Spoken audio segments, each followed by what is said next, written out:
I almost broke up with my husband because I thought he was boring. Turns out he was just healthy and sane. You see, when I was dating my husband, I realized how joyful he was, how active he was, how motivated, career, goal driven, money saver, never wanted any problems. And every time we became misaligned, he would just want to sit down and talk about it calmly, hear each other out, forgive each other if necessary, and just move on and continue growing. And I misinterpreted this as him not fighting for my love. You see, I grew up in a very chaotic type of love, the novela type, where everybody's slamming doors, yelling at each other. You don't talk to each other for days. And so I thought that that was love. I thought that that was passion. And what I want to remind you of is to look back at the type of love that you grew up around and ask yourself if you were just addicted to a chaotic, dramatic type of love, and realize that that's not the type of love that you need now in your relationship, that you need now to grow. God doesn't want that for you. You understand? Look at that for a second and ask yourself, how do you want to love? How do you want to be loved? Because I'll tell you one thing, it's not the novela type of love.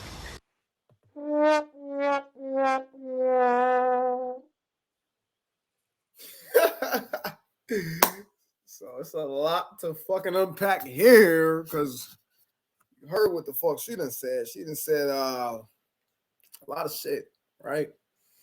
Now, this is why I always stress the importance of qualifying women to be your wives, your girlfriends, what the fuck ever you want to call it, whatever title you trying to give them. This is why I stress this shit because you heard what she said. I am a big advocate of a woman's past. And I'm not just talking about a woman's past when it comes to sexual relations. I'm talking about a woman's past regarding almost every fucking thing. Where she worked at, how long she can keep a motherfucking job, how her parents was, what is it like with her father? You know what I'm saying? Like, it's a whole spectrum of things that I am looking at. I'm not just looking at, oh man, did she fuck every goddamn body? No, I don't really care if she. No, I'm capping like a motherfucker. I mean, I do. I give a fuck with bitches out here just letting niggas just letting niggas just put their damn Johnson all up in her motherfucking her damn letting niggas just dip their carrot in her fucking ranch all the damn time.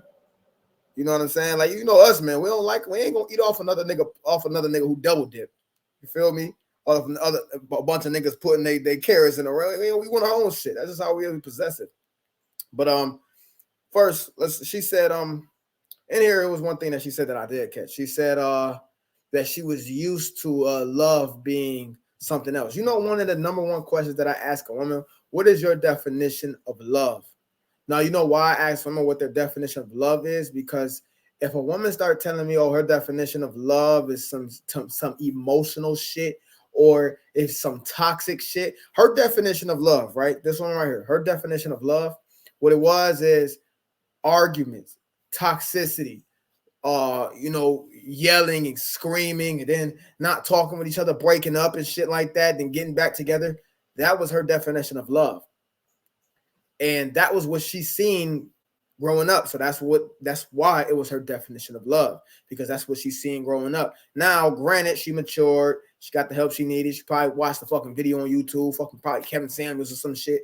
And she realized that it was just that it was her upbringing and her environment that made her be the way that she is, and made her see the way to see life the way that she's seen it. You know what I'm saying? Seeing love the way she's seen it. A person's background, a person's past is going to play a person's culture, everything is going to play drastic roles in how they are going to communicate with you, how they are going to act around you, how they're going to have conflict resolution skills with you. You get what I'm saying? So when her husband was sitting down trying to talk about it with her, she couldn't see it as him just being a healthy man, him not being chaotic and toxic and shit. She's seen it as him being soft, him not really loving her. Why? Because that was her past. And I'm sure she's probably even been in relationships that was like that. I'm sure she has been. You get what I'm saying? This is why it's important for qualifying women. Qualifying women definitely you have to go back in the past. There's nothing in life that you cannot kind of do without somebody having to dig in your past. Think about when you fill out a job application, right? When you fill out a job application, they ask you for references. They ask you for not even just references. Where have you worked at? What's your experience like? What did you do in the past? You get what I'm saying? Why did you leave this job? How long did you stay at a job? You know what I'm saying? You can't even get a fucking plane license. I think it's a plane. You can't get your pilot's license if you had a DUI. I think don't quote me 100% on that. I think that you cannot get a plane license because your past fucked it up for you. That's how much. Like, you think about it. Okay, let's think about it like a stock, right? If you buy a stock, you're not gonna actually buy a stock if you've not seen the past, and in the past that it outperformed or it performed well in the past. You're not gonna just be stupid and just buy a fucking stock, bro. There's nothing in life that you can mainly do without somebody going back. Like, you can't get a dinner, can't even get a job if you got a criminal record. Your past fucking matters, man. Your past. So I say all that to say this. She was about to fuck up and sabotage her healthy fucking relationship and possibly go and fuck with somebody else who was gonna probably satisfy her emotionally, but not be good for her in the long run. Fellas, you gotta pick and choose, man, in this lifetime. You either want pizza or you either want broccoli. You know what I'm saying? Hopefully you can get both. You know what I'm saying? Sometimes you get a little pizza, get something, but most of the times you're either gonna get pizza or you're gonna get broccoli. Pizza tastes good as fuck, man. Pizza is so fucking good, man. Make your taste buds go, yeah, yeah. You know what I'm saying? Have your ass out there doing backflips and shit. But down the motherfucking road, pizza will kill your ass. You feel me? That's the wrong effect. Pizza will kill your ass, right? Especially if you keep eating all that shit with all that oil in it, all that dairy in it, all the flour. Thinking pizza, flour and shit. Shit not healthy for you, man. And you keep eating it over time, it's going to fucking kill you. Yes, it's gonna taste good, but also after a certain point in time, it ain't gonna fucking start tasting good. You got to keep fucking eating it. It's gonna start to get you're gonna start to not like the taste anymore. It's always good in the beginning. Broccoli now, on the other hand, maybe not that good in the fucking beginning. Maybe not even that good with the taste, right? I mean, maybe if you're a broccoli lover, then yeah, it's good with the taste. But someone who's not a broccoli lover, maybe not that fucking good. But as time goes on and you start to see your health improving, you know what I'm saying? You're starting to see your motherfucking muscles starting to get a little stronger and shit like that. You're starting to see veins and cuts and abs and shit as you keep eating the fucking broccoli, right? But it's still, you might even start to grow a taste for it. You might actually start to like the taste of broccoli. And I have to make these type of analogies because it ties in with dating, relationships, marriage, all that type of shit, man. You have to fucking know who you are dealing with, because she could easily divorce this man, took half his shit, whatever the fuck, and then he would have been on these motherfucking channels talking about, oh, women ain't shit and this and that. But I can tell you that he didn't probably vet her, because if he probably vetted her, he probably wouldn't have been in a fucking relationship with her. If you'd have known, because me personally, if I find out that a girl has been in a toxic environment, her parents and her mom and her dad be fighting and abusing, he be abusing her and she be hitting his ass back, and then they getting big ass heated altercations and shit like that, and I find out that a girl was raised in that, I automatically in my mind know that I'm not taking her seriously. Even if she maybe if she's like, I know that's not love, like that's not, I would never want to be in a relationship like how my mother and dad is, maybe I think about it, but like I'll have to see how her behavior is, because the behavior is going to tell me everything that I need to know. It ain't about what a fucking woman says. I don't give a fuck what comes out of a woman's mouth, right?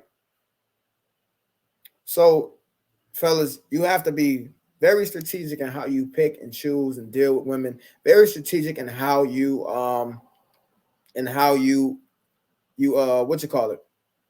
you vet them. Before we keep going, I have to tell you about this attraction course that literally would change your life. I know you probably looking at this in like attraction course. All I need is money, looks, status, and just to dress nice and go to the gym. But this belief right here has cost a lot of men thousands of dollars in wasted time dealing with attention whores, gold diggers, manipulative women. Paying me for coaching, paying me $1,000 to coach, yes. Well, you could have just learned this in one day. Just dropped a little bit of money and learned this in one day. Most of my clients are guys with money, looks, and status, and they still have problems with women. And no, I'm not going to change you guys and try to change you and be something, make you be something that you're not. All the things that I'm going to be teaching you is something that you already have locked inside of you. See, the stuff that I'm going to be teaching you is mad, profound, deep, groundbreaking game. It's going to be stuff that you've never heard before. You will never be worried about attraction ever again, and you will never have to ask me for help or any other dating coach for help. And if you think I'm capping, just look at my testimonials at the end and click the link in the description below. So yeah, man. Yeah, this damn internet crazy today. Come on. All right, it's back on. So yeah, fellas, it's important to really vet a woman's past. It really is. I don't give a fuck what nobody fucking said. Don't let nobody ever try to make you feel ashamed that you have to look into a woman's past to vet her to possibly, like, why would you put your fucking, like, because like a woman is going to be a big part of your fucking life, and you might even have to put your life in her. You know what I'm saying? Or in her hands. Like, she might even have your fucking life in her hands one day, especially if you're dealing with her for long term and then you want to get married to her. Why the fuck would you want to even risk the chance of possibly her fucking you up or fucking you over or ruining something? I'm going to trust me before I ever trust a broad. I'm going to trust me to do the right thing before I ever trust a broad. She has to earn that right. So I'm going to put her through the ringer. She's going to have to show me that she is who she says she is, or she is the right person for me. And if she's not, she got to escape. But that's it for today, fellas, man. If you need to skyrocket your game, or you want to skyrocket your game in 24 hours or less, click the link in the description below. Check out my ebooks, my audio programs, my courses. And that's about it, man. Until next time, fellas, I'm out. Deuces.